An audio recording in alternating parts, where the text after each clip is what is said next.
Hello and welcome to radio Himalaya news. मैं हूं doctor Amjad Mirza. नाजरीन, आज आपके लिए कुछ पीओजेके से खबरें लेके आया हूं। पीओजेके में जैसा कि आप जानते हैं, एक तवील अरसे तक जॉइंट अवामी एक्शन कमेटी की एक भरपूर सिविल नाफरमानी की तहरीक चली और चलने के बाद वो चूंकि आज़ादी का उनके पास कोई एजेंडा नहीं था, उनके पास कोई पॉलिटिकल प्रोग्राम नहीं था, तो वो उसके बाद जवाल पजीर हो गई। वो तहलील हो गया, वो सारी मूवमेंट तहलील हो गई। गो के 31 अफराद पर मुश्तमिल जॉइंट अवामी एक्शन कमेटी की सेंट्रल कमेटी तो मौजूद है, लेकिन उस सेंट्रल कमेटी के पास अब कोई ऐसा एजेंडा बाकी नहीं बचा जिससे वो अवाम को मोबिलाइज कर सके, और अवाम के पास भी कोई क़यादत नहीं बची जो उन्हें आज़ादी के पाकिस्तान से आज़ादी की तरफ गाइड कर सके, लेके जा सके। ऐसे में पाकिस्तानी कब्जे वाले जम्मू कश्मीर में मई 2024 के बाद, उससे पहले भी लेकिन उसके बाद जो है, हम देखते हैं कि बड़ी तेजी के साथ काउंटर रेवोल्यूशनरी फोर्सेस जो है, यानी रद्द इनकलाबी कुव्वतें जो हैं और काउंटर प्रोग्रेसिव फोर्सेस, उन्होंने अपना सर उठाना शुरू किया। वैसे तो सर वो पहले से ही उठा रहे थे, लेकिन उनको किसी ने टैकल नहीं किया। और जब ये लहर नीचे गई जॉइंट अवामी एक्शन कमेटी की, तो फिर वो जो सर उभर रहा था वो ज्यादा वाज़ेह होकर सामने नजर आने लगा। ये सिलसिला शुरू हुआ 1 साल पहले तहरीक तहफ़्फ़ुज़ ख़त्म नबूवत की कॉन्फ्रेंसों से, जिसमें हुब्बे रसूल के नाम पर और हज़रत मोहम्मद सल्लल्लाहु अलैहि वसल्लम के नाम और उनकी इज़्ज़त की हिफाजत के नाम पर मुख्तलिफ शहरों में पाकिस्तानी कब्जे वाले जम्मू कश्मीर में एक कॉन्फ्रेंसेस का सिलसिला शुरू किया गया। इन कॉन्फ्रेंसेस में सबसे ज्यादा जिस चीज पर जोर था वो शख्सियत परस्ती, मजहब की आड़ में शख्सियत परस्ती के रुझान को फरोग देना था, और इसके अलावा एक ऐसा स्केपगोट तलाश करना था कि जिससे हजरत मोहम्मद सल्लल्लाहु अलैहि वसल्लम की नामूस को खतरा जाहिर किया जाए। लिहाजा पाकिस्तानी कब्जे वाले जम्मू कश्मीर में ये जो ग्रोह है, ये कादियानियों की शक्ल में टारगेट किया गया और ये प्रोपेगेंडा शुरू किया गया कि पाकिस्तानी कब्जे वाले जम्मू कश्मीर में सरकारी इदारों में कादियानियों को निकाला जाए, क्योंकि ये इस्लाम के लिए एक खतरा है। जाहिर है पाकिस्तानी कब्जे वाले जम्मू कश्मीर में कादियानी सरकारी मुलाजिम ही नहीं बल्कि डॉक्टर भी हैं, और इसके अलावा दर्स व तदरीस यानी कि टीचर्स भी हैं, प्रोफेसर भी हैं। तो ये एक विच हंट जो है, एक फर्जी खौफ पैदा करके तो लोगों की तवज्जो अवामी मसाइल से हटा के मजहबी जो है वो मसाइल की तरफ उसका रुख करने की कोशिश की गई। और मजहबी मसाइल भी ऐसे जो इनके खुद पैदा करदा है, जिनका हकीकत में कोई वजूद नहीं है या जिनका हकीकत से कोई ताल्लुक नहीं है। नाज़रीन, जब समाजी तब्दीली की तहरीकें या इंसानी हकूक की तहरीकें चलती हैं तो उनके अंदर बड़ा जोश और बड़ा जज्बा होता है, और उनके अंदर बड़ी एक जिसे कहते हैं ना, वो ताकत होती है, और वो ताकत नजर आती है, और उस ताकत में एक मकनातीसी कुव्वत होती है। वो समाज के हर इंसान पर वो मकनातीसी कुव्वत असरअंदाज होती है। स्कूल के बच्चों से लेकर पेंशनर्स तक, बूढ़ों तक, वो सब पर असरअंदाज होती है और उनको खींचती है अपनी तरफ, उसमें एक खिंचाव होता है। लेकिन जब वो तहरीक खत्म हो जाए या नाकाम हो जाए या आगे किसी और तरफ वो ना जा सके, तो फिर उसकी जो मरकज में जो उसकी मकनातीसी कुव्वत होती है वो कम होना शुरू हो जाती है, वो कमजोर होना शुरू हो जाती है। और फिर उसके साथ जिस तेजी के साथ लोग जुड़ना शुरू होते हैं या कशिश महसूस करते हैं उस तहरीक की, वो कशिश खत्म होना शुरू हो जाती है। लेकिन समाज में सिर्फ समाजी इनकलाब की या समाजी तब्दीली की तंजीमें जो है वही काम नहीं कर रही होती, बल्कि रद्द इनकलाबी क़ुव्वतें जिनको स्टेट स्पॉन्सर करती है वो ताकतें भी काम कर रही होती हैं, जिसकी वजह से जब एक कशिश तहरीक की खत्म होती है तो दूसरी जो तहरीकें हैं, या तहरीकें नहीं तो तंजीमें हैं जो तहरीक बनने की कोशिश कर रही हैं, उनकी जो कमज़ोर मकनातीसी कशिश होती है, ये समाजी ज़रात यानी इंसान, अगर इनको ज़रात समझा जाए तो ये समाजी ज़रात जो है ये फिर उन कमज़ोर मकनातीसी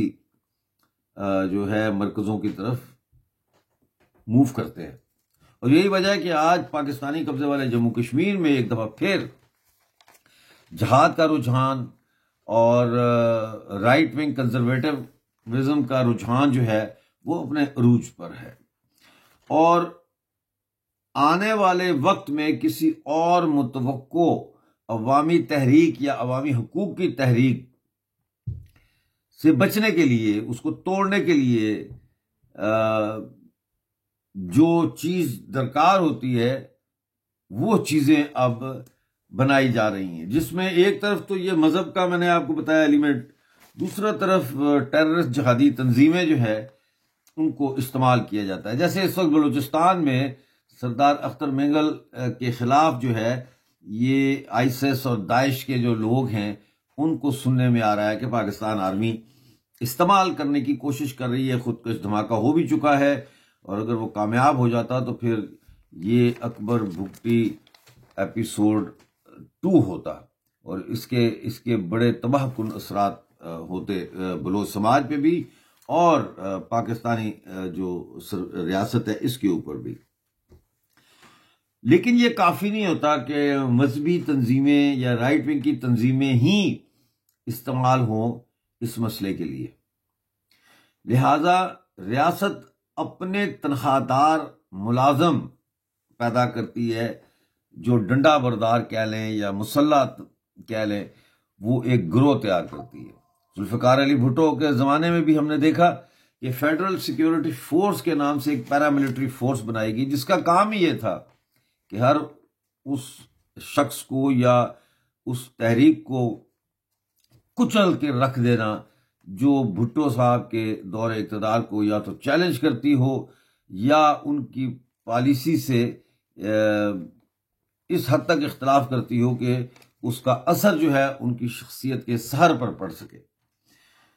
और फिर एफएसएफ जो थी फेडरल सिक्योरिटी फोर्स, उसी के जरिए बहुत सारे लोगों को उठाया गया, मरवाया गया, पीटा गया और तशद्दुद का निशाना बनाया गया, और वो एक खौफ की अलामत बन गई एफएसएफ। इसी तरह अब पाकिस्तानी कब्जे वाले जम्मू कश्मीर में भी रेंजर्स जो है वो कायम करने का फैसला किया गया है, और इस रेंजर्स को 2 चीजों से प्रमोट किया जा रहा है। एक तो ये कि जनाब यहाँ सिक्योरिटी जो है उसको बेहतर करने के लिए, और दूसरा कि यहाँ पे मुलाजमतें होंगी। और मुलाजमतें जो हैं वो आपको मैं बता दूं कि वो मुलाजमतें सिर्फ 1000 का फिलहाल इन्होंने टारगेट रखा है। लेकिन ये जो चौधरी अनवारुल हक है, पाकिस्तानी कब्जे वाले जम्मू कश्मीर का जो वजीर आजम है, वो जो डेवलपमेंट फंड है, डेवलपमेंट फंड के बजट में से वो 1 अरब 1 बिलियन रुपीस निकाल रहा है और उससे फोर्स तैयार कर रहा है रेंजर्स की। और ये 1 अरब रुपया जो है इसमें से रेंजर्स की गाड़ियों पर खर्च करने की मंजूरी दे दी गई है, यानी उनके लिए गाड़ियां जो लेनी है। 60 करोड़ रुपए से असला और दीगर मशीनरी और सामान अलहदा से खरीदा जाएगा, यानी इस 1 अरब के अलावा। और 1000 रेंजर एहलकार और अफसरान की इस नई फोर्स पर पाकिस्तानी कब्जे वाले जम्मू कश्मीर के सरकारी खजाना से माहाना 22 करोड़ रुपए अलग से खर्च होंगे। और दूसरी तरफ ये कहा जा रहा है, मेरे पास ये है इतला,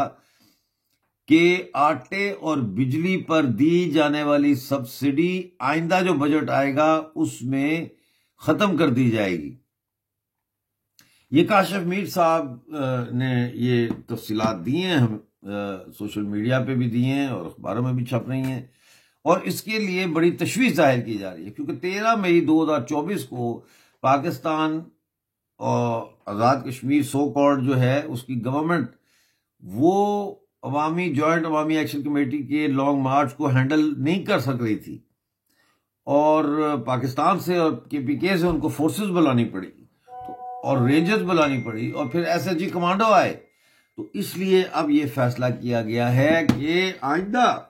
किसी ऐसी अवामी बदतमीजी से निपटने के लिए रेंजर जो है वो कायम की जाएगी, बनाई जाएगी, और अब जो है पुलिस अपना जो काम है वो क्राइम कंट्रोल और लॉ एंड ऑर्डर करेगी, जबकि रेंजर्स जो है ये वही काम करेगी जो ये कराची में करती रही है और सिंध में करती रही है, मासूम शहरियों का कत्लेआम, अगवा, भत्ताखोरी,